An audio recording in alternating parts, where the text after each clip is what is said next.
अस्सलाम वालेकुम, मैं हूं अलीना फारूक शेख। आपको पता है कि गुज़श्ता कुछ महीनों में हमने पाकिस्तान के अंदर दहशत गर्दी की लहर में इजाफा देखा। दहशत गर्दी से जो अमवात हुई हैं उनमें भी शदीद किस्म का इजाफा देखा गया।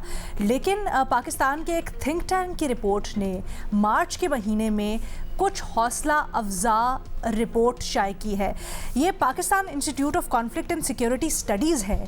इसकी रिपोर्ट और तजावीज़ के मुताबिक ये कहा गया है कि मार्च के महीने में दहशत गर्दी से अमवात में 35% कमी देखने में आई है। ये भी कहा गया है इस रिपोर्ट के अंदर कि हाई प्रोफाइल दहशतगर्द हमलों में भी कमी देखी गई है। फरवरी के महीने में दहशत गर्दी के नतीजे में 501 अमवात हुई, मार्च में 331 हुई। 35% का डिक्लाइन यानी 35% की कमी ये ज़ाहिर करता है। इस रिपोर्ट में ये सजेस्ट किया गया है या तजवीज़ दी गई है कि ये जो कमी है इसका ताल्लुक़ पाकिस्तान अफ़गानिस्तान के अंदर जो एक ऑपरेशन कर रहा है, ऑपरेशन ग़ज़ब लिल हक़, उसके साथ हो सकता है, क्योंकि जो टाइमिंग है ये दोनों की मैच करती है। डिक्लाइन उसी यानी कमी उसी महीने के अंदर आई है जिस महीने में ये ऑपरेशन शुरू किया गया है। इसके साथ साथ हमें पता है कि पाकिस्तान और अफ़गानिस्तान के दरमियान में मामलात बड़े कशीदा हैं।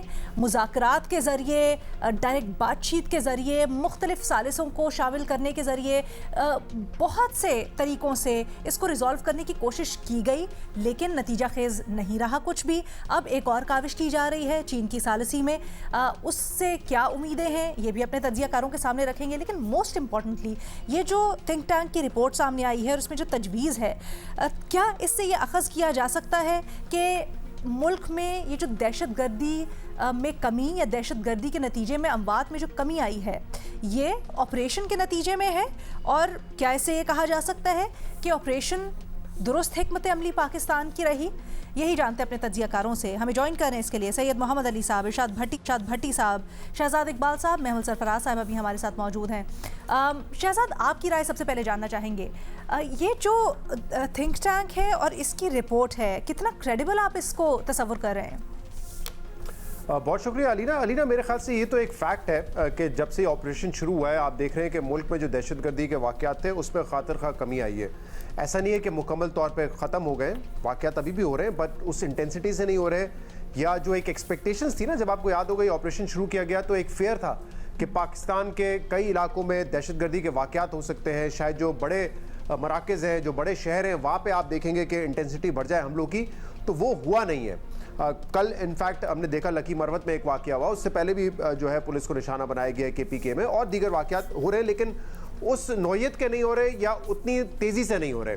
और ये एक ऐसा कोरिलेशन है जिस पे किसी स्टडी के लिए नहीं, हम तो आपको पता है कि रिपोर्ट भी करते रहते हैं। जब कोई वाक़या होता है तो ये ख़बरों में भी आ जाता है, न्यूज़ में भी कवर हो जाता है, तो वो तो डायरेक्ट एक कोरिलेशन इसका नज़र आ रहा है। अच्छा, इंटरेस्टिंगली हुकूमत के भी कुछ लोग हैं जिनसे मैंने ये बात सिर्फ अभी नहीं, मैं पिछले कई दिनों से उनसे ये सवाल कर रहा हूँ कि इसकी वजह क्या है। अच्छा, तो वो भी ये बात ज़रूर करते हैं कि हाँ कमी हमें नज़र आ रही है, बट पिन पॉइंट एग्जैक्टली नहीं कर सकते कि जब ऑपरेशन हम अफ़गानिस्तान में कर रहे हैं वहाँ पे जब लोगों को जब हम कह रहे हैं कि वहाँ से जो है हमारी सरजमीन पे दहशतगर्दी नहीं होनी चाहिए, तो अटैक्स हमारे वहाँ पे हो रहे हैं, तो एग्जैक्टली क्या वजह है कि वो पाकिस्तान में उसका एक इम्पैक्ट नज़र आ रहा है? मतलब थ्योरीज है इस पर कि हो सकता है यहाँ पे जो स्लीपर सेल्स हैं वो भी इस वक्त डीएक्टिवेट हो गए हों।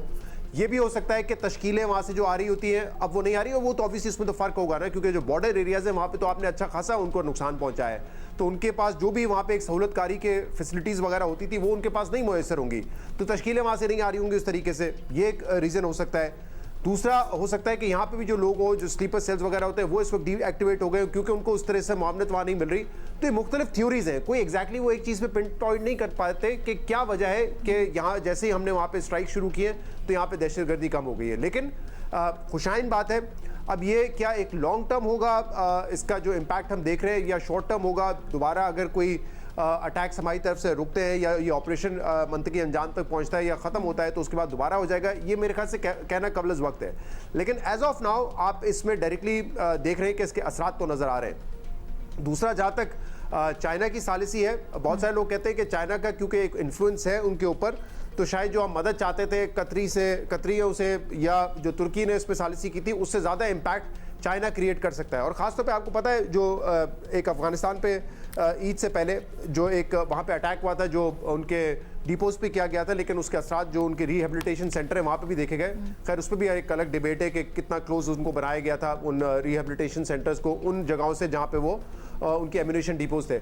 तो मेरे ख्याल से जो चाइना का किरदार है इसमें वो अहम हो सकता है। और इस वक्त जो हम देख रहे हैं कि शायद इतने हमले नहीं हो रहे, उसमें एक फैक्टर ये भी हो सकता है कि इस वक्त जो सालिसी चाइना के ज़रिए हो रही है तो उस वजह से भी हम इन अटैक्स में कमी देख रहे हो। अच्छा सैयद मोहम्मद अली साहब, हमें थोड़ा सा समझाइएगा, क्या इस रिपोर्ट को देखते हुए हम ये कहें कि सिर्फ अमवात में या कैजुअल्टीज़ में कमी हुई है, या हम ये भी अखज़ कर सकते हैं कि ऑपरेशन के नतीजे में जो एक्टिविटी है, दहशतगर्द हमले हैं, उनमें भी कमी आई है? अरीना, मैं समझता हूँ कि इसको दो अंदाज में देखा जा सकता है और समझने की कोशिश की जा सकती है इस रिपोर्ट की फाइंडिंग्स को। एक तो हकीकत ये है कि जब तकरीबन 4 साल कबल काबुल में अफगान तालिबान बरसरे इख्तिदार आए थे, तो उससे भी पहले जब दोहा अकॉर्ड हुआ था तो आपने देखा कि जो दहशतगर्दी की कार्रवाइयाँ थीं, दोहा अकॉर्ड के बाद से जो आईसैफ और अमरीकी अफवाज अफगानिस्तान में मौजूद थीं, उनके खिलाफ अफगान तालिबान की जानिब से बराह रास्त हमलों में काफ़ी नुमाया कमी आई थी। तो यूं लगता है कि दोहा अकॉर्ड के हवाले से जो अमरीकी मफादात थे, जो लोग थे, जो अफवाज थी, उनके खिलाफ अफगान तालिबान ने दोहा अकॉर्ड के बाद काफ़ी अपनी कार्रवाइयों में कमी लाई थी। लेकिन जब वो बरसरे इख्तिदार आए तो आपने देखा कि पिछले 3 सालों में पाकिस्तान के अंदर दहशतगर्दी की कार्रवाइयाँ जो थी उनमें एक बहुत ज़्यादा इजाफा देखने में आया। और पाकिस्तान ने इब्तिदा में तो सिर्फ सिफारतकारी का सहारा लिया कि उनको कायल किया जाए इस खुशफहमी के तहत कि वो मान जाएंगे। हमने तो अफगान अवाम के लिए जितनी ज़्यादा कुर्बानियाँ दी हैं शायद तारीख में किसी ने नहीं दी होंगी।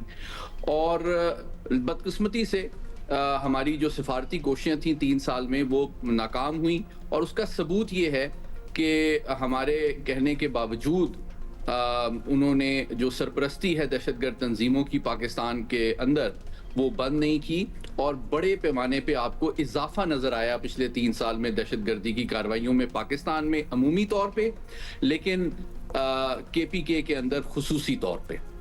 अच्छा, अब हम आ जाते हैं इस रिपोर्ट के बाद। तो पाकिस्तान ने फिर देखा कि सिफारती जो है ज़राए से वो कायल नहीं हो रहे और कार्रवाइयों में कमी नहीं आ रही, तो फिर पाकिस्तान ने पॉलिसी को पे नजर सानी की, और आपने देखा कि एक ज़्यादा जामिया और हमजहत पॉलिसी बनाई गई जिसके 4 पहलू थे।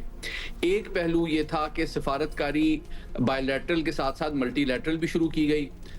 तुर्की, कतर, सऊदी अरब और अब चीन के ज़रिए से हम कोशिश कर रहे हैं कि हमारे अलावा जो और भी ज़िम्मेदार ममालिक हैं और हमारे मुश्तरका दोस्त हैं, उनकी बात पे भी काबुल इंतज़ामिया कान धरे।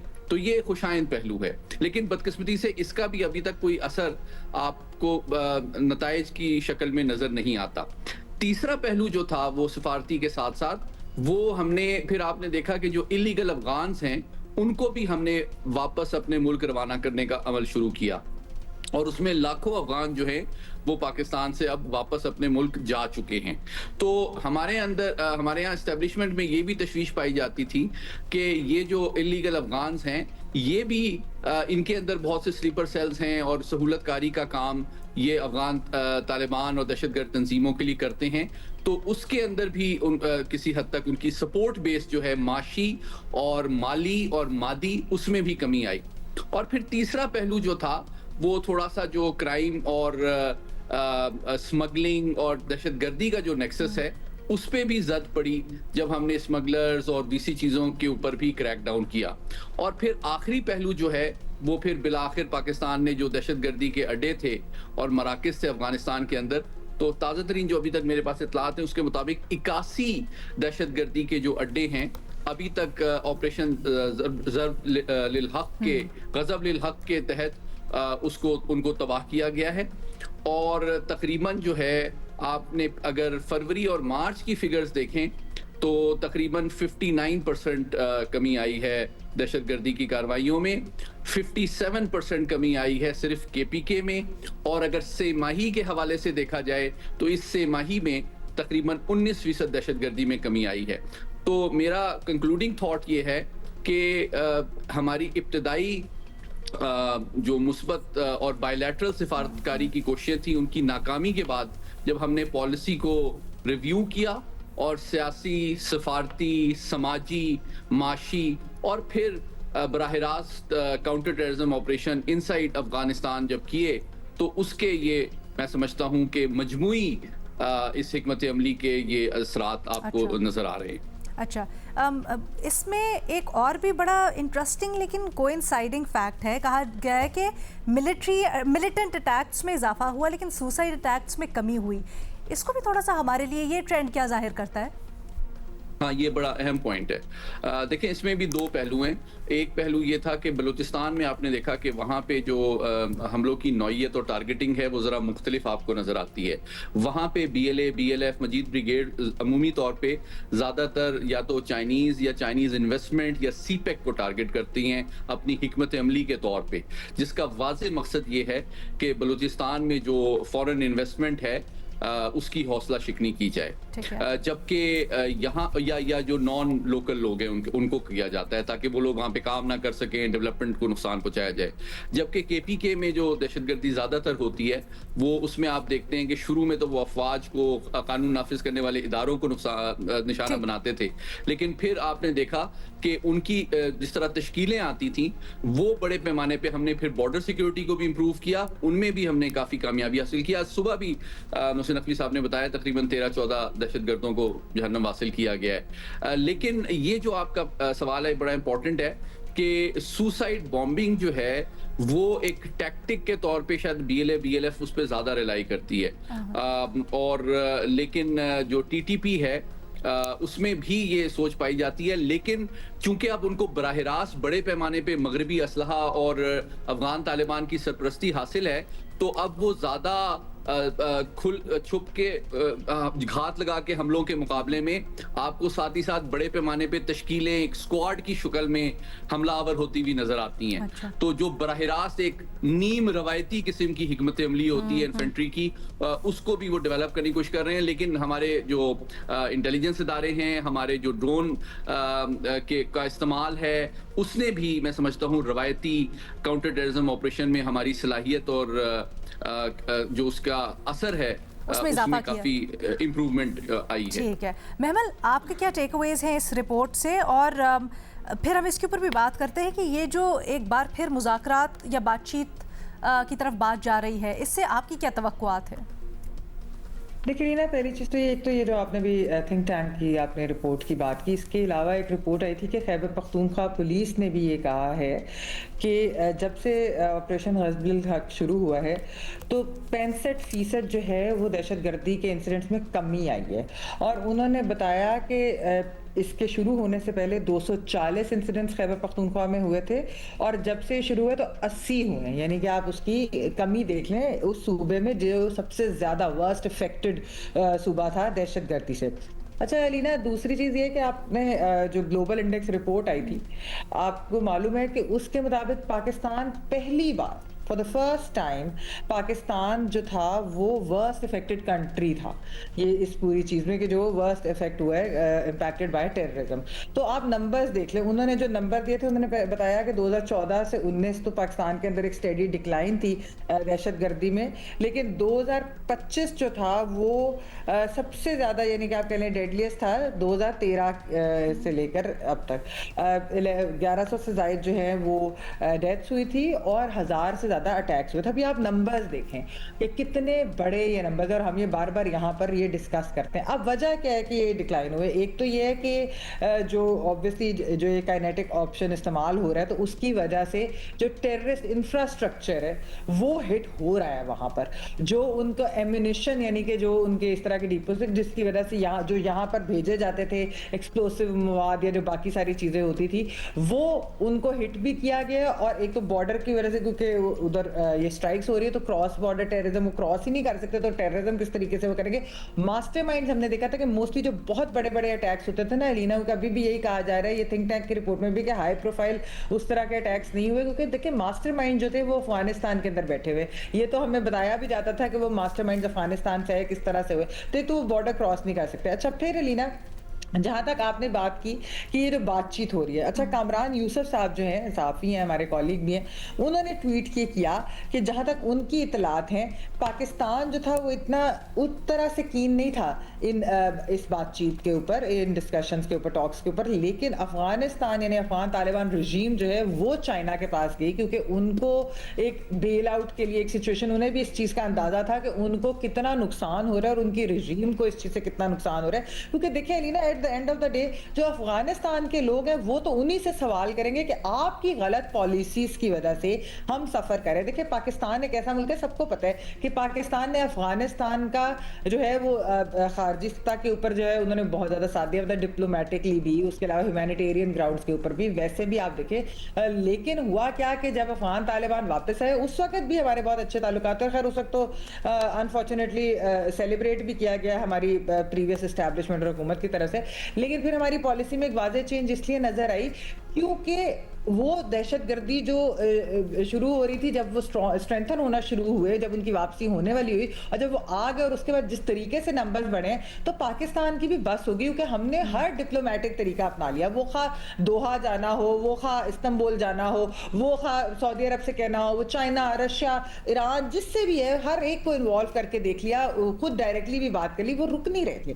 तो अलीना वो लोग भी, मैं आपको ये बताती चलूँ कि वो जो एक्सपर्ट्स जो एक्चुअली काइनेटिक ऑप्शंस के खिलाफ हैं, जो समझते हैं कि इस तरह की चीज नहीं होनी चाहिए दो ममालिक के दरमियान, खासतौर पे नेबर्स जिस तरह अफगानिस्तान पाकिस्तान है, वो भी अब ये कहने पे मजबूर हो गए बहुत से उनमें से कि पाकिस्तान के पास कोई ऑप्शन रह नहीं गया था।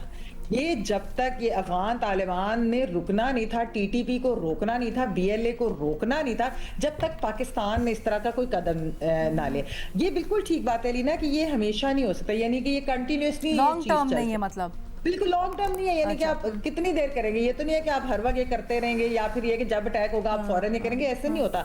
इसलिए इसका इवेंचुअल हल तो टॉक्स के थ्रू है, लेकिन टॉक्स भी ऐसे नहीं, प्रॉपर गारंटीज, वो खाली रिटर्न नहीं होंगी, वो इम्प्लीमेंट भी हों वो गारंटीज के आप इनको नहीं आने देंगे, हमें दिखाएं आप क्या एक्शन ले रहे हैं। बड़ा अहम नुक्ता आपने उठाया है और पाकिस्तान भी इसी के ऊपर इसरार कर रहा है, गो कि चाइना सालिसी कर रहा है इस बार, लेकिन इस बात को दोहराया है कि बातचीत अपनी जगह, लेकिन हम अफगानिस्तान से वही चाहते हैं जो पहले भी कहा था, गारंटी कि उनकी सरजमीन पाकिस्तान के खिलाफ इस्तेमाल नहीं होगी, ये भी। और फिर जो आदाद शुमार हमें दिखा रहे हैं इस ऑपरेशन के नतीजे में, इसके ऊपर मजीद बात करेंगे। इरशाद भट्टी साहब का भी तजिया तबसरा शामिल करना है हमने एक छोटी सी ब्रेक के बाद। Welcome back. हम पाकिस्तान में दहशतगर्दी की बढ़ती हुई लहर, लेकिन इसके ऊपर ही जो ऑपरेशन ज़र्ब हक किया गया अफ़गानिस्तान के अंदर, उसके बाद रिपोर्ट सजेस्ट कर रही हैं कि कुछ कमी आई है। तजिया तबसरा ये कर रहे हैं कि क्या इसे अखज़ किया जा सकता है कि पाकिस्तान के ऑपरेशन की हिकमत अमली मौसर हुई। इरशाद भट्टी साहब, क्या तजिया आपका? जी मैडम शेख, मैं इस रिपोर्ट के साथ हूँ। मुझे भी ऐसा लगता है कि बिल्कुल ये ऑपरेशन ग़ज़बुल हक जो है ये खुशगवार तब्दीली ला रहा है और ऑपरेशन ग़ज़बुल हक काम दिखा रहा है। और बिल्कुल अफ़गानिस्तान में जो कार्रवाइयाँ हमने की हैं वो मुअस्सर साबित हो रही हैं और बिल्कुल इन्हीं के नतीजे में दहशतगर्दी में कमी वाक़ई हुई है। इस सारे जब हम इस पाकिस्तान और अफ़गानिस्तान के सारे किस्से को अब देखें तो हमें दो तीन बातें ज़हन में रखनी चाहिए कि भारत अफ़गानिस्तान अब एक पेज पे हैं और इनके पीछे इसराइल है और इनके आगे, इन तीनों के आगे दहशतगर्द तंजीमें हैं, 20-21 दहशतगर्द तंजीमें अफ़गानिस्तान में। जब हम ये देख लें, ये ट्राइका और उनके आगे इनके जो ये तीन जो सहूलतकार और आगे फ्रंट मैन जो हैं या फ्रंट कंपनियां जो हैं या फ्रंट दहशतगर्दी कंपनियां जो हैं, तो फिर बात ज़्यादा आसानी से समझ आ सकती है कि इसराइल का हमारे बारे में क्या एजेंडा है, भारत का हमारे बारे में क्या एजेंडा है और एहसान फरामोशों का हमारे बारे में क्या एजेंडा है। तो फिर ये चीज़ें आसानी से समझ आ सकती हैं। मुझे लगता है कि अभी रास्ता लंबा है, मुझे लगता है कि अभी ये वक्ती बेहतरी है, मुझे लगता है कि अभी बहुत कुछ करना बाकी है। मगर मैं पहले दिन से कह रहा हूं कि सही रास्ता यही है, सही पॉलिसी यही है। क्योंकि मैडम शेख, आप मुझसे फ्रेंच में सवाल पूछेंगी तो मैंने उसका क्या जवाब देना है, और अगर किसी फ्रेंच मैन को आप पंजाबी में सवाल करेंगे तो उसने उसका क्या जवाब देना है। यही ज़ुबान है जो इन्होंने तमाम उम्र इसी ज़ुबान पे इन्होंने बोली, ये जो अफ़गानिस्तान में मौजूद हैं, और यही ज़बान इनको समझ आती है। और ऐन मुमकिन है, ये भी ऐन मुमकिन है कि अमेरिका इसराइल की ईरान पर मुसल्लत करदा बिला जवाज़ जंग ये वक्ती रिलीफ उससे भी वक्ती रिलीफ मिला हो। ऐन मुमकिन है कि ये जो सरहदी सख्ती है, ऐन मुमकिन है कि ये जो सरहदी सख्ती है हमारी, उसने भी काम दिखाया हो। ऐन मुमकिन है कि ये जो मुआशी सख्ती है हमारी, उसने भी काम दिखाया हो।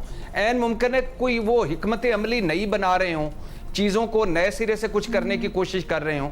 लेकिन ऑपरेशन गज़बुल हक वक्त की ज़रूरत था, और ऑपरेशन गज़बुल हक का जो सबसे बड़ा नतीजा है मैडम शेख, वो ये सामने आया कि पहले हम भागे भागे फिर रहे थे कि पड़ोसी मुल्क है, और इसमें वो सारे शर्मिंदा लोग भी शामिल थे, वो शर्मिंदगी में डूबे लोग जिन्होंने एक अरसे तक हमें इन भंबल भोसों में घुसाए रखा कि मजबूत अफगानिस्तान तो मजबूत पाकिस्तान, जिनको ये तौफीक ना हुई कि मजबूत पाकिस्तान फिर मजबूत अफगानिस्तान, तो वो सारे के मुज़ाकरात करें, बातचीत करें, हमने आप पर एहसान किए हैं, हमने आपको मुश्किल वक्तों में पनाह दी है, लेकिन नहीं हुआ। और इस बार वो भागे हैं, वो जो दोहा में, वो जो इस्तांबुल में जब मुज़ाकरात कामयाबी के करीब पहुंच जाते थे तो उनका एक उठता था बंदा, ज़रा मैं काबुल से पूछ लूं, और फिर ना कर देता था।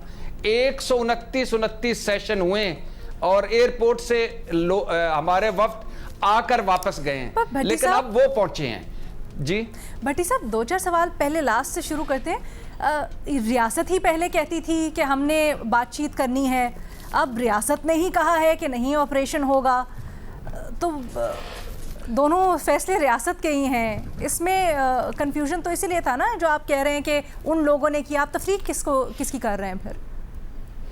मैडम शेख, इस पर गो के बहुत दफ़ा बात हो चुकी है, लेकिन फिर कर देता हूं कि पहली दफ़ा रियासत ने जो ज़ीरो टॉलरेंस पॉलिसी मुल्क के अंदर इंतहा पसंदी के ख़िलाफ़ और मुल्क के बाहर, और पहली दफ़ा ये जो पॉलिसी आई है ये बेहतर पॉलिसी है। हाँ, तो फिर ऐसा कहना कि रियासत ने अपनी पॉलिसी बदली है और ये वाली पॉलिसी बेहतर है। जी बदली है, जी बदली। और दूसरी 2-3 बातें मैडम शेख जल्दी से। दूसरी बात कि रियासत और हुकूमत, इन्होंने बड़े लोगों को पनाह दी, बड़े लोगों को पाला, बड़ी चीज़ों को परवान चढ़ाया, लेकिन फाइनली ये इस नतीजे पर पहुंचे कि ये ठीक नहीं है। आप मुझे बताएं ना कि काबुल इस्लामाबाद, फिर इस्लामाबाद काबुल, फिर काबुल इस्लामाबाद, फिर दोहा इस्तांबुल, फिर मुज़ाकरात, फिर बातचीत, फिर इमदादों के वादे, फिर पुराने तल्लुकात के वास्ते, एहसानों का बताना, बार बार समझाना, और कुछ ना बेहतर होना। क्यों सूरत हाल नहीं संभली थी? क्यों दहशतगर्दी होती रही? क्यों अफगान सरजमीन हमारे खिलाफ इस्तेमाल होती रही?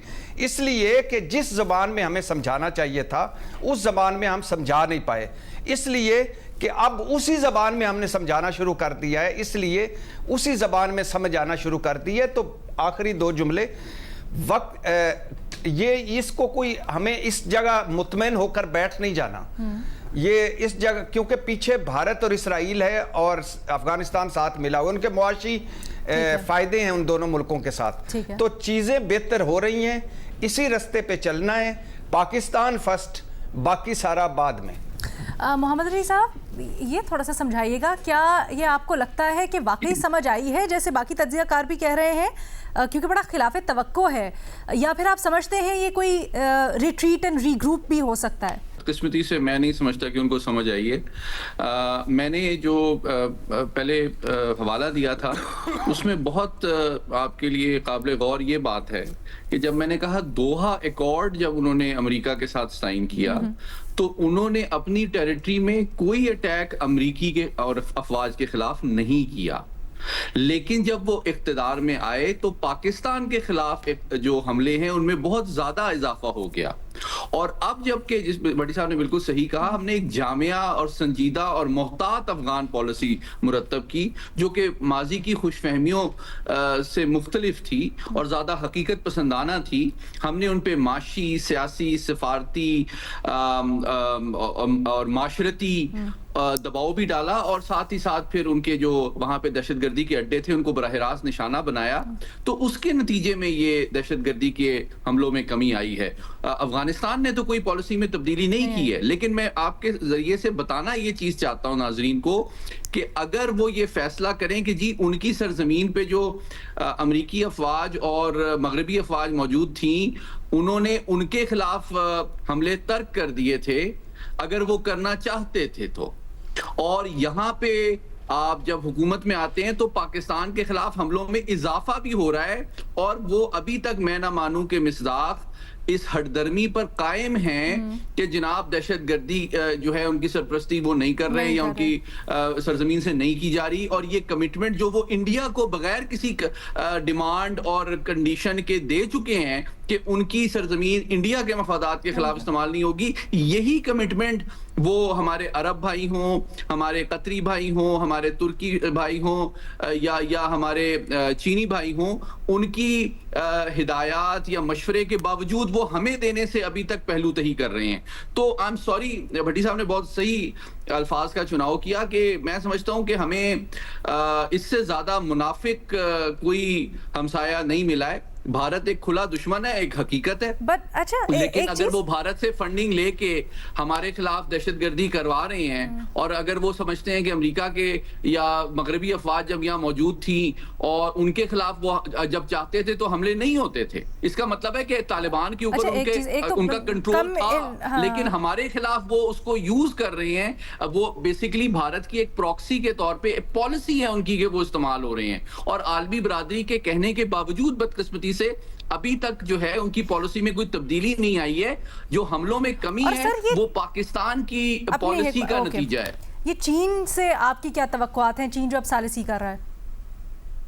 دیکھیں میں امید کرتا ہوں کہ چین بھی جو ہے جس طرح اس سے پہلے ترکی, سعودی اور قطری جو سفارتکار ہیں انہوں نے بھی سمجھانے کی کوشش کی, میں امید کرتا ہوں کہ وہ ہوش کے ناخن لیں. دیکھیں کیونکہ چین جو ہے اس خطے میں کنیکٹیوٹی, ترقی, خوشحالی کے سفر کا سب سے بڑا علمبردار ہے. ہم نے, آپ کو یاد ہوگا پچھلے سال ان کو چین کے تعاون سے سی پیک کو افغانستان میں ایکسٹینڈ کرنے کا ایک بہت بڑا اور لیوکریٹو ایک انسینٹیو بھی دیا تھا کہ بھائی آپ ترقی اور خوشحالی کے سفر میں ہمارا ساتھ دیں, بجائے کہ آپ دہشت گردی پھیلانے کے لیے بھارت کے ایک پراکسی بن رہے ہیں. لیکن بدقسمتی سے یوں لگتا ہے کہ انہوں نے سوچا ہے کہ چونکہ وہ ایک ملیٹنٹ آرگنائزیشن ہے تو ان کو یہی کام آتا ہے کہ دوسروں سے پیسے لے کے دہشت گردی کروائی جائے. وہ ایک ذمہ دار پرامن ریاست کے طور پہ جو ہے اپنے عوام کے مسائل پہ حل کرنے پہ توجہ نہیں دینا چاہتے. ٹھیک ہے جی, ہمارے تجزیہ کاروں کی آپ نے رائے جانی, یہاں پر ایک لیتے ہیں, اس کے بعد آتے ہیں مزید سوالوں کے ساتھ واپس. Welcome back. ایک بڑے اہم مسئلے کے اوپر سوال آیا ہے. محمل, وزیر صحت کہتے ہیں پاکستان اگلے 5 سال میں آبادی کے لحاظ سے انڈونیشیا کو پیچھے چھوڑ دے گا. سوال یہ کیا گیا ہے کہ کیا اس مسئلے پر آگئی مہم مؤثر ثابت ہو سکتی ہے؟ دیکھیے علینا, پہلی چیز تو یہ کہ جو پاپولیشن مینجمنٹ ہے نا یہ بہت ایک اہم چیز ہے, کیونکہ جو ایک پاپولیشن بلج یا بوم ہو رہا ہے ہمارے ہاں اس کے بہت زیادہ اثرات ایسے ہوں گے کہ جس سے شاید ہم ڈیل نہ کر سکیں. آپ پہلے ہی دیکھ لیں علینا کہ ہمارے ہاں جو حکومت ہے وہ کس طریقے سے ایک اسکارس ریسورسز کے ساتھ ان چیزوں کے ساتھ چل رہی ہے. ہمارے قرضے کتنے ہیں, IMF پروگرام کے اندر ہیں, پھر یہ ہے کہ اکانومی جو ہے وہ اسٹیبل ہوتی ہے تو لیکن گروتھ نہیں اس طریقے سے. کافی مسائل ہیں جس سے ہم ڈیل کریں. تو اگر جب ہم بہتری کی طرف جا رہے ہوں یعنی ڈیولپمنٹ اور گروتھ کی طرف جا رہے ہوں, اور ساتھ ساتھ تب یہ ہو رہا ہو کہ اتنا بڑا ایک پاپولیشن کا جو ہے وہ بوم بل جس جو بھی آپ اس کو کہتے ہیں وہ آ جائے, تو اس سے اوور آل جو ہے وہ ملک کے لیے بھی کوئی اتنی اچھی چیز نہیں ہے. تو اس کے بارے میں لبنہ ناز صاحبہ نے ڈان میں ایک بہت اچھا جو ہے انہوں نے ایکسپلینر لکھا تھا, اور اس کے اندر उन्होंने कहा कि देखें कुछ अच्छी चीज़ें भी होती हैं, जिस तरह पॉपुलेशन मैनेजमेंट की उसमें होती हैं कैंपेन के अंदर के एक्सेस टू कॉन्ट्रासेप्टिव्स आप आसान बना देते हैं, जो कि एक अच्छी चीज़ है, लेकिन ये इनफ नहीं है। जो फैमिली प्लानिंग की बात करते हैं उनको एक बैकलैश भी सोसाइटी की तरफ से, क्योंकि आपको पता है हमारी एक पेट्रियार्कल सोसाइटी है, उसका भी एक बैकलैश आता है, क्योंकि वो एक औरत से रिलेटेड उस चीज़ को देखा जाता है। तो उन्होंने कहा कि जो पाकिस्तान में ज़रूरत है, आगे मुहिम तो बिल्कुल अलीना ज़रूरत है, और हमने देखा कि पहले भी होता था कि बच्चे दो ही अच्छे वाली हम कैंपेन अपने बचपन में देखते थे, वक्फा करें, ये सब कुछ हम देखते थे। अब वो थोड़ी थोड़ी दोबारा से शुरू हुई हैं, लेकिन उस तरीके से नहीं जिस तरह पहले बहुत एक रेगुलर, ये मैं 90s 80s 90s की बात कर रही हूँ, उस वक्त हम 90s में खासतौर पर बहुत हमने रेगुलर भुट्टो इश्तिहारात आते थे, मुख्तलिफ आगाही मुहिमात होती थी, खुलकर बात की जाती थी। नाज साहिबा ने जो चीज़ लिखी है उन्होंने बेसिकली बताया, उन्होंने कहा कि देखिए आपको एक मल्टी प्रॉन्ग्ड स्ट्रैटेजी चाहिए होगी, उसके अंदर खास तौर पे खवातीन के इंक्लूजन बहुत जरूरी है। वो है उनको जेंडर मेन स्ट्रीम करना है। वो किस तरह करना है कि उनको आप एजुकेशन के अंदर जो है वो खवातीन जो है आप ज्यादा लेकर आए, उनकी पढ़ाई पे तवज्जो दे, जॉब मार्केट में लाएं, पॉलिसी मेकिंग में लाएं, प्लानिंग के अंदर लेकर आए। देखिए ना अलीना, हमने देखा है कि ये पॉपुलेशन ग्रोथ अभी भी जिस तरह बढ़ रही है, चाइल्ड लेबर कितना ज़्यादा है, चाइल्ड मैरिजेस कितनी ज़्यादा होती हैं, बच्चे जो स्कूल से बाहर है, बच्चे बच्चियाँ, वो कितने बड़े नंबर्स हैं। फिर जो ये खवातीन वाली चीज़ क्यों अहम है, क्योंकि ये भी उस चीज़ से काफ़ी रिलेटेड है। अगर खवातीन जो है, ये भी है कि लेबर फोर्स के अंदर खवातीन बहुत ज़्यादा जो है वो ड्रॉप कर जाती हैं जब वो चाइल्ड बेयरिंग एज में आती हैं। सही। तो उस वक्त, और उसकी वजह है कि देखें जब खवातीन बच्चा होता है तो वो एक तो मैटरनिटी लीव नहीं मिलती, दूसरी चीज़ ये हो जाती है लीना के चाइल्ड केयर सेंटर्स नहीं है। बहुत सारे हमने अपने कॉलेज ऐसे देखे हैं जो एक्चुअली छोड़ देते हैं अपनी करियर क्योंकि उनके सब कुछ नहीं था। तो बेसिकली आप विमेन फ्रेंडली पॉलिसीज और ये सारा कुछ इंप्लीमेंट करें तो होपफुली और साथ साथ आगाही मुहिम, तो पॉपुलेशन मैनेजमेंट करना आसान होगा, मतलब इन द सेंस कि टाइम लगेगा, लेकिन इवेंचुअली ये चीज़ हो जाएगी। खवातीन का के अंदर होना बहुत जरूरी है इंक्लूजन। बिल्कुल, बहुत खूब कहा आपने महमल, और इसीलिए जियो भी इसरार करता है कि आपने वक्फा इनफरादी सतह पर भी आपकी सेहत के लिए, बेहतर ख़ानदान के वसाइल की डिस्ट्रीब्यूशन के लिए, बेहतर ज़िंदगी गुजारने के लिए बड़ा ज़रूरी है वक्फा लेना और ख़ानदानी मनसूबाबंदी पर तवज्जो देना, इसके ऊपर खुलकर बात करना। आगे बढ़ते हैं जी, दीगर सवालात को शामिल करते हैं। इशाद भट्टी साहब से सवाल करते हैं। भट्टी साहब, पूछा जा रहा है फजलुर रहमान ने उजलत में कानून साजी पर तहफ़्फ़ुज़ात ज़ाहिर किए हैं और बिलावल भुट्टो ने इसकी तायद की है। क्या आपको लगता है कि ये 28वीं तरमीम के अमल पर कोई असर डाल सकता है? वैसे 28वीं तरमीम का मामला इस वक्त उठा भी हुआ है या अभी दबी हुई है बात? भट्टी साहब। मैडम शेख, अगर ये सवाल जो आपने किया है ये कंप्लीट इस तरह हो सकता था कि मौलाना फजलुर रहमान साहब ने उजलत में कानून साजी पर तहफ़्फ़ुज़ात का इज़हार किया, बिलावल भुट्टो साहब ने हाँ मिलाई और शहबाज शरीफ साहब ने तायद की। फिर मुकम्मल कसूरवार मैं साबित होता कि मैंने उजलत में कानून साजी कर दी, मैंने उस वक़्त अपने मेंबरान को मैंने रोका नहीं और मैंने उस वक़्त मुझे पता नहीं चला, या मैं वो कसूरवार हूँ जो इन तीनों जमातों से उजलत में कानून साजी करवा गया। यानी मुझे समझ नहीं आती कि ये इतना ही बेवकूफ़ समझते हैं हमें। किसने की ये उजलत में कानून साजी? किसकी मर्ज़ी से हुई है उजलत में कानून साजी? और कौन शामिल था इस कानून साजी में? ये सारे, और ये आगे भी करेंगे और ये मुसलसल करते आ रहे हैं। एक एक दिन में दर्जनों का कानून साजियां हाथ खड़ा कर दिया, बस गए, इजलास हुए और गए। तो झूठ बोलने की भी कोई हद होती है, बेवकूफ बनाने की भी कोई हद होती है, फ्रॉड करने की भी कोई हद होती है। मुझे लगा भट्टी साहब आप ये कहेंगे फजलुर रहमान ने जल्दबाजी में कानून साजी पर तहफ़्फ़ुज़ात का इजहार किया और फिर उनको याद आया कि 26वीं पर मैंने भी कुछ ऐसा ही किया था, जल्दी में वोट डाल दिया था। सर ये बताएंगे कोई 28वीं तरमीम की जो बातें हो रही हैं, ये क्या वाकई में कोई आने वाली है 28वीं तरमीम, उसके ऊपर काम चल रही है, अभी मुद्दा दबा हुआ है? एक बहुत ही बाखबर इंसान से मैंने पूछा, मैंने कहा कि कामरान टसूरी साहब को आपने तब्दील किया, रिप्लेसमेंट कितनी वस्ट है? तो उन्होंने कहा कि 28वीं आईनी तरमीम भी तो मंजूर करवानी है। अच्छा। तो मतलब कि 28वीं आईनी तरमीम तैयार है या तैयार हो रही है, या ये सारी जो 19-20 है ये उसी की है, और ये जो दो ताईद की बिलावल भुट्टो साहब ने, जो बात की मौलाना फजल रहमान साहब ने, या जो आगे चलकर उसको तो मंजूर करवाने के लिए कहते हैं ना कि एमक्यूएम का भी हिस्सा है, तो मंजूर करवाने के लिए एमक्यूएम को तो खुश करना होगा। यहाँ पे तो ऐसा नजर आता है कि निहाल हाशमी साहब को ले आए एमक्यूएम का गवर्नर हटा के, तो ये तो मामला गड़बड़ हो जाएंगे। ये कैसे बैठता है साथ? ना मैडम शेख ना, एमक्यूएम बहुत खुश है। Really? एमक्यूएम कैसे? जी एमक्यूएम बहुत खुश है। एमक्यूएम 2 वजारतें हैं एमक्यूएम के पास, हो सकता है एक आध और मिल जाए आगे चलकर, और बाकी एमक्यूएम को वो जो फेस सेविंग थी वो दे दी गई, यानी वजीर आजम साहब आए, मिले, गिले शिकवे हुए और खत्म हो गए। ये पुरानी एमक्यूएम नहीं है कि जो वाकई नाराज हो जाती थी तो हुकूमत भागी 9-0 चली जाती थी। Very interesting, thank you so much Irshad Bhatti साहब तजिया तबसरे के लिए। आगे बढ़ते हैं जी। मोहम्मद अली साहब, आपसे पूछा जा रहा है क्या ट्रंप इंतजामिया और उसके इकदाम से दुनिया में मजहबी इंतहा पसंदी को फरोग मिल रहा है? बड़ा अहम सवाल है ये अब्दुल्ला खान साहब की जानिब से। मैं समझता हूँ, देखें, इसके 3 पहलू हैं। पहली बात ये है कि जनरली आप पिछले 5-6 साल में अलीना आपने देखा है कि दुनिया में अमूमी तौर पे और मगरबी ममालिक में खुसूसी तौर पे अल्ट्रा नेशनलिज्म जो है और राइट विंग जमातों ने इक़्तिदार भी संभाला है, और उनकी सियासत पे जो गिरफ्त है वो भी बढ़ी है।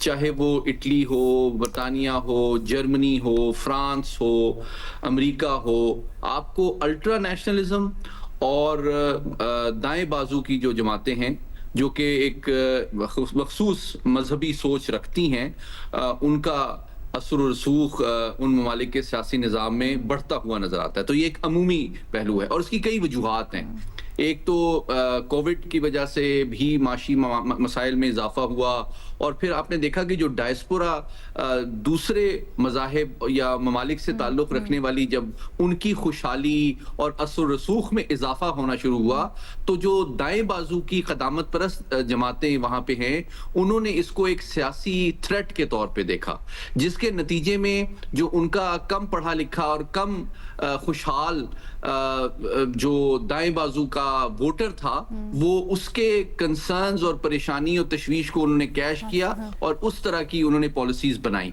तो ये एक हकीकत है, और सदर ट्रंप भी इस बदलती हुई सियासी सोच और अंदाज़े फिक्र का एक उन्होंने भी फायदा उठाया।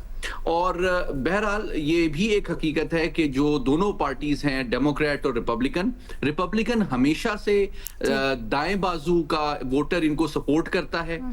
रिलीजन, कंजर्वेटिज्म, क़दामत परस्त इनकी सोच होती है, जबकि जो लिबरल एजेंडा है, डेमोक्रेसी है, ह्यूमन राइट्स है, वुमेन राइट्स है, टॉलरेंस है, वो लिबरल सोच की अलंबरदार जो है वो डेमोक्रेट समझे जाते हैं, जिनका ज्यादा असर रसूख और आबादी अमेरिका में दोनों जो साहिल हैं, बहरुल काहिल का और बहरे ओकियानूस का, वहां पे मौजूद हैं। लेकिन जो हार्टलैंड है अमेरिका का, वहां पे ज्यादातर वोटर जो है वो कम पढ़ा लिखा, कम खुशहाल और क़दामत परस्त है, और वो रिपब्लिकन का वोट बैंक है। इसलिए उसको अपीज जब आप करते हैं तो जाहिर बात है कि आपकी दिफा की पॉलिसी, आपकी खारजा पॉलिसी, आपके ट्वीट्स, आपके बयानी, और आपकी सोच में वो चीज झलकती है।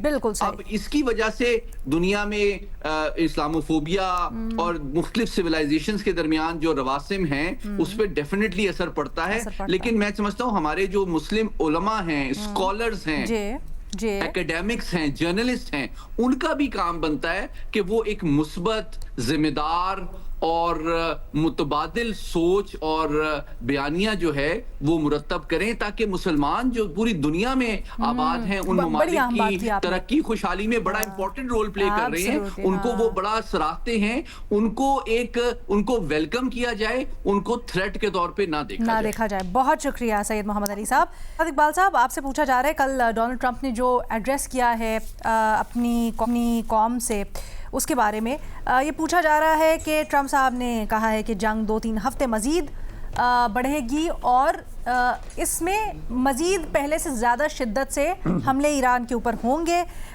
लेकिन फिर उन्होंने अपना हॉर्मुज़ खोलने का भी इशारा दिया। क्या ये मुमकिन है? I don't know what this सवाल मीन्स बट देखिए जो सवाल हमारे भाई या बहन जिन्होंने किया है उनको ज़्यादा संजीदगी से नहीं लेना चाहिए डोनाल्ड ट्रंप के बयानात को। हम कल भी स्ट्रेट ऑफ हुर्मुज़ के हवाले से बात कर रहे थे। एक दिन उनकी पोजीशन ये थी कि स्ट्रेट ऑफ हुर्मुज़ बाद में खुल जाएगा और हमारा उससे कोई लेना देना नहीं है। कल उन्होंने कहा कि जब तक नहीं खुलेगा जब तक तो सीज़ फायर हो ही नहीं सकता, जंगबंदी नहीं हो सकती। अब कभी वो उठते हैं सुबह और ये कहते हैं कि फौरी तौर पे हम निकल जाएंगे ईरान से और बातचीत बहुत अच्छी चल रही है, फिर कल उन्होंने ये कह दिया कि ईरान को हम मुकम्मल तौर पे बर्बाद कर देंगे, उनको पत्थर के तौर पे वापस भेज देंगे। तो अगर आप उनके बयानात पर रिएक्ट करेंगे तो आपको मायूसी होगी, क्योंकि जब आपको लगेगा कि जंगबंदी होने वाली है तो फिर शायद वो कोई ऐसा बयान दे दें जो कि बहुत ज़्यादा एग्रेसिव हो और हालात आपको बदतर नजर आए। तो मेरे ख्याल से उनके बयानात को अब पूरी दुनिया संजीदा नहीं ले रही। इनफैक्ट मैं आपको बताऊं अलीना, इस जवाब में ये मौका मिलेगा थोड़ा सा क्लैरिफाई करने का कि अब दुनिया भर में इस पे बहुत ज़्यादा बात हो रही है कि उनके जो बयानात हैं वो फाइनेंशियल मार्केट्स को और ऑयल मार्केट्स को मैनिपुलेट करने के लिए इस्तेमाल हो रहे हैं। और ये तो अभी तक कोई हमारे पास एविडेंस नहीं है कि क्या जो पैसा बन रहा है उसमें वो उनकी फैमिली मेंबर या कोई और मुलविस है या कोई उनका करीबी पैसा बना रहा है, या जो है सिर्फ वो मार्केट को नॉर्मलाइज करने के लिए बयान देते हैं और फिर जब जंग में शिद्दत आ जाती है तो मार्केट्स आप देखती हैं कि बुरी तरीके से मुतासिर होती हैं। अल जजीरा का ये आर्टिकल है जो मैं कोट करना चाहूँगा, इसमें ये कहा गया है कि ये एक ट्रेंड देखा जा रहा है कि जो भी सख्त बयानात होते हैं ना जंग के हवाले से डोनाल्ड ट्रंप के, जो एग्रेसिव बयानात होते हैं वो वीकेंड पर आते हैं और फिर बिल्कुल मार्केट मंडे खुलने से पहले वो अपने बयान पे यू टर्न ले लेते हैं, एक सॉफ्ट बयान दे देते हैं जिसकी वजह से देखा जाता है कि मंडे को जो स्टॉक मार्केट्स हैं दुनिया भर की वो ऊपर चली जाती हैं और ऑयल की कीमतें नीचे आ जाती हैं। तो ये ट्रेंड देखने में आ रहा है। उन्होंने मिसाल भी दी है कि अभी आपको पता था पिछले हफ्ते उन्होंने कहा था कि 48 घंटे की डेडलाइन है और अगर स्ट्रेट ऑफ हॉर्मुज़ को नहीं खोला तो एनर्जी इंफ्रास्ट्रक्चर को निशाना बनाया जाएगा। लेकिन मार्केट्स खुलने से पहले उन्होंने कहा कि नहीं हम इनको 6 दिन की मोहलत देते हैं, फिर उन्होंने उस डेडलाइन को 10 दिन बढ़ा दिया और आपने देखा कि मंडे को मार्केट शूट अप कर गई। अब कल ही की मिसाल ले लें, क्योंकि उन्होंने एक इंदिया दिया था कि ईरान से हम जल्द निकल जाएंगे। पाकिस्तान में क्या असरात हुए? स्टॉक मार्केट आपकी जो है वो 7-8 हज़ार पॉइंट प्लस हो गई थी, मार्केट फ्रीज हुई और तकरीबन 6,000 प्लस बंद हुई। लेकिन आज आपने देखा कि शदीद मंदी का रुझान था हमारी मार्केट में। तो दुनिया भर की मार्केट फ्लक्चुएट हो रही है। इनफैक्ट जो ईरान के कौमी असेंबली के स्पीकर हैं, वहाँ असेंबली के जो स्पीकर हैं उन्होंने जो है एक पोस्ट किया है जिसमें ये बता रहे हैं वो कि जो स्टॉक मार्केट है उसको मैनिपुलेट करने के लिए, फाइनेंशियल मार्केट को मैनिपुलेट करने के लिए और ऑयल को मैनिपुलेट करने के लिए ट्रंप साहब ट्वीट कर रहे होते हैं। इस पर ज़्यादा तवज्जो नहीं देनी चाहिए। इनफैक्ट वो ये लिखते हैं कि जब उनको लोगों को वो बताया जा रहा होता है कि हालात बेहतर हो जाएंगे और जंग बंद होने वाली है तो लोगों को माल खरीदने की बजाय बेचना चाहिए, क्योंकि जो कहते हैं वो उसका जो ट्रंप साहब कहते हैं उसका उलट वो करते हैं मार्केट्स में। तो ये अब देखें कि जो स्पीकर हैं असेंबली के जिनके साथ जोड़ा जा रहा था कि नेगोशिएशंस वगैरह में उनका भी किरदार होगा, वो अब ये कह रहे हैं कि ट्रंप साहब के जो बयानात हैं उनको सिर्फ देखभाल के लिए उसको देखभाल के उस पर रिएक्ट करें, क्योंकि वो मार्केट को मैनिपुलेट के लिए कर रहे हैं। तो मेरे ख्याल से जो भी हमें सवाल भेजते हैं उनको भी एहसास होना चाहिए कि ये बड़ी तशवीश की बात है कि वो मार्केट्स को ऊपर नीचे करने के लिए इस किस्म के बयान दे रहे होते हैं। ये तो मेरा ख्याल है अब अमेरिका में जो सहाफ़ी हैं वो इसके की करेंगे तो मामला ज़रा मज़ीद खुलकर सामने आएंगे कि एग्जैक्टली क्या हो रहा है। बट ये जो आसार हैं जिसकी तरफ शहजाद इकबाल साहब पॉइंट आउट कर रहे हैं ये तो इंतहाई तशवीशनाक। आज के प्रोग्राम से इजाज़त दें। अल्लाह हाफ़िज़।